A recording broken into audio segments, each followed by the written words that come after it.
आपण आलेलो आहोत महादेवांचं देवस्थान वेळणेश्वर. हे समुद्रकिनारी असणारं देवस्थान आहे आणि हा जो रोड जात आहे तो समुद्राच्या ठिकाणी किनाऱ्यावर जात आहे. आपण त्या ठिकाणी चाललेलो आहोत. हे नारळाची झाडे कोकणातली आणि एकदम समुद्रकिनारी असे हे देवस्थान आहे. तर आपण हा आता समुद्र जो पाहायला मिळतो हा सगळा समुद्र आहे. तर आपण त्या ठिकाणी जाणार आहोत.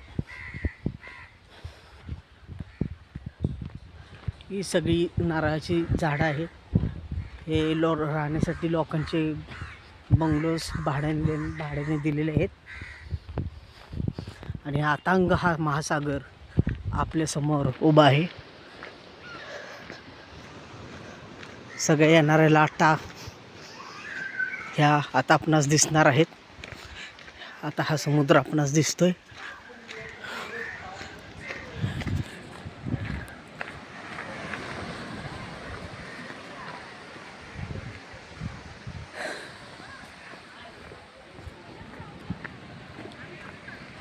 आणि असा हा अथांग समुद्र आपल्या समोर उभा आहे.